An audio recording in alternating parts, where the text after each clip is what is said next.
हमारे चैनल को सब्सक्राइब जरूर करें ताकि आपसे हमारे मजेदार कार्टून कभी ना छूटे। गंगापुर में रहने वाले 65 साल के विनोद जी को लॉटरी खरीदने का सबसे बड़ा शौक था। वो रोजाना कई सारी लॉटरी टिकटें खरीदते थे, इस उम्मीद में कि एक दिन उनकी किस्मत चमक जाएगी और वो अमीर बन जाएंगे। लेकिन दूसरी तरफ वो बेहद कंजूस भी थे। जब भी वो दोस्तों के साथ चाय पीने जाता, उनकी जेब में 5 रुपए भी नहीं होते थे। एक दिन सुबह उनके दोस्त राजेश और रमेश चाय की टपरी पर बैठे थे। विनोद जी उनके पास जाते हैं, तभी राजेश बोलता है, अरे विनोद, आ गया तू? ले चाय मंगवा ले जल्दी। अरे यार, आज ना मेरे पास खुले पैसे नहीं है, तुम लोग दे दो, कल मैं पिला दूंगा। तेरे कल से तो हम डरते हैं भाई, तेरा कल कभी आता ही नहीं। सही कह रहा है, पिछली बार भी यही कहा था और फिर 3 दिन बाद बोला भाई कल पक्का, और फिर वहीं चाय की टपरी पर बैठकर हमारा ही पैसा खर्च कराया। अबे यार, तुम लोगों को मेरी नियत पर शक है क्या? नहीं नहीं, हमें तेरी नियत पर पूरा भरोसा है कि तू कभी पैसे नहीं देगा।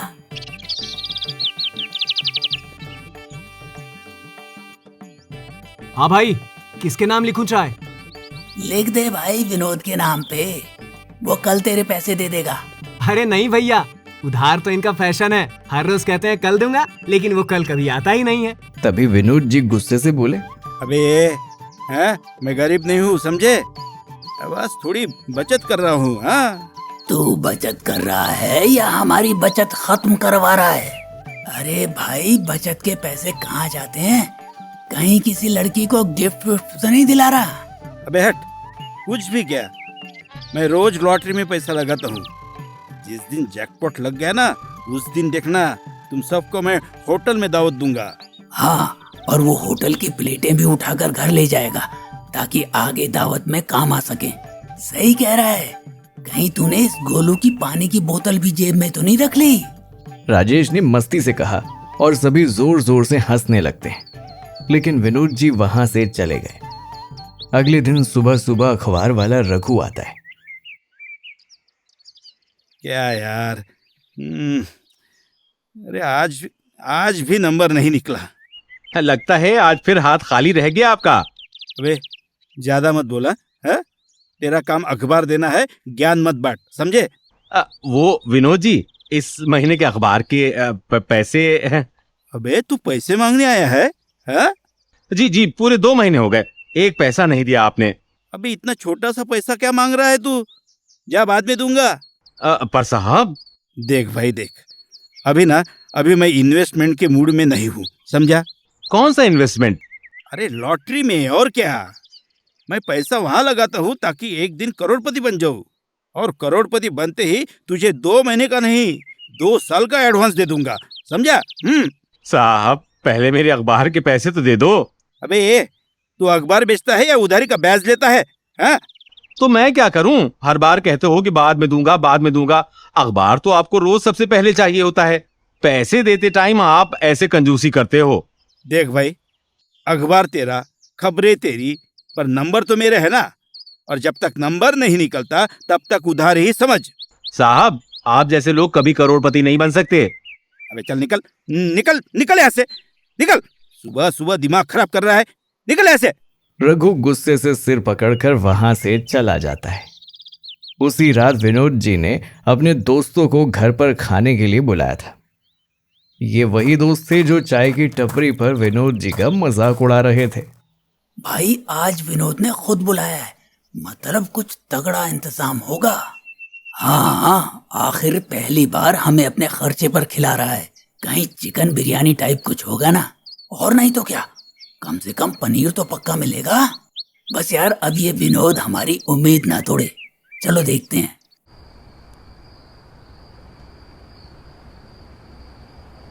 अरे आओ आओ आओ भाइयों, आओ। बैठो बैठो बैठो, हाँ, आराम से बैठो। हाँ, मैं अभी थाली परोसता हूँ। सब उत्साहित होकर बैठ गए और तभी विनोद जी ने थाली परोसी, लेकिन खाने में सिर्फ दाल चावल थे। पूरे कमरे में एक पल के लिए सन्नाटा छा गया। अरे विनोद, कुछ अच्छा बना दे यार, इतना बड़ा न्योता दिया और सिर्फ दाल चावल। हाँ भाई, कम से कम कोई सब्जी तो होगी। अरे भाई, उम्र हो गई है हमारी अब। हाँ, हमें सेहत का भी तो ध्यान रखना चाहिए। मतलब हमने तेरी सेहत सुधारने का ठेका ले रखा है क्या? भाई इतना ध्यान रख ही रहे हो तो छाछ भी निकाल लेते। छाछ? वो क्या होता है? मतलब दही होता तो छाछ बनती, और दही होता तो कम से कम खाने में थोड़ा स्वाद आता। अरे यार, असली स्वाद तो सादगी में होता है। हाँ? भूखे मर जाते पर यहाँ नहीं आते। यार इतनी पतली दाल, इससे अच्छा तो पानी ही दे देता। भाई इसमें तो चावल भी ऐसे तैर रहे हैं जैसे बाढ़ आ गई हो। भाई ये हेल्दी फूड है, देखना सबकी सेहत इस खाने से अच्छी बन जाएगी। हाँ। भाई इसने हमें खिलाने के चक्कर में हमारे ही पेट पर अत्याचार कर दिया। सब जैसे तैसे दाल चावल खत्म करते हैं और खाना खाकर दोनों दोस्त उठते हैं। विनोद, तेरा खाना खाकर ना भूख तो जैसे अब मिट ही गई है, अब कुछ खाने की इच्छा ही नहीं बची। अरे वाह, मतलब स्वाद आ गया ना? हाँ? आ गया ना स्वाद? हाँ।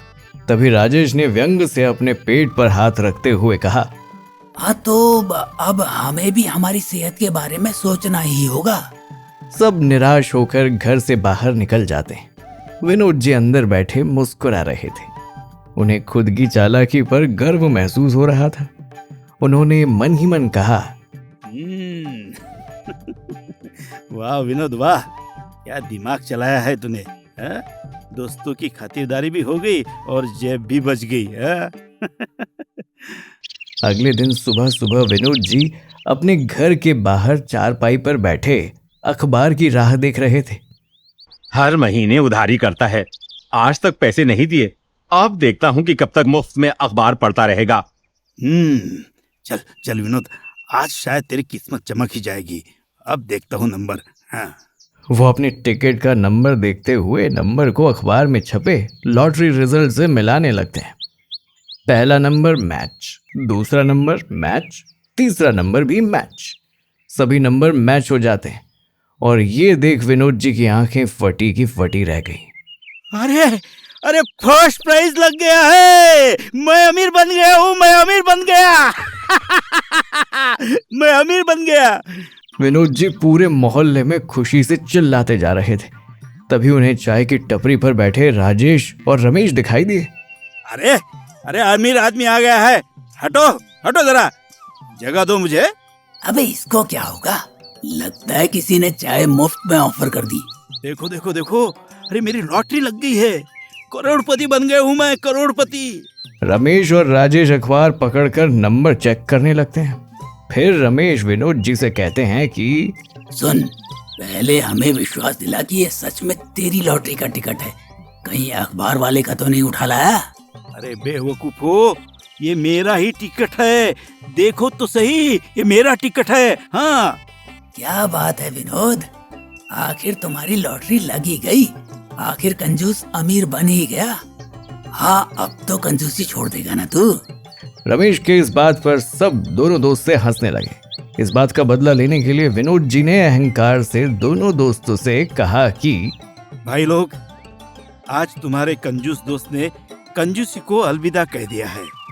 अब जो कहोगे वही होगा। अबे तू सही में विनोद है?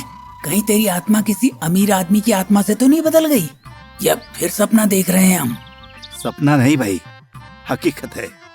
चलो आज शहर के सबसे महंगे होटल में तुम सबको दावत देता हूँ। इतना सुनते ही दोस्तों की आंखें चमक गई। फिर तो देर कैसी, चलो। थोड़ी ही देर में तीनों शहर के सबसे शानदार होटल में पहुंच गए। भाई ये तो बहुत महंगा होटल लग रहा है। यही तो, कहीं हमें अंदर घुसने ही ना दें।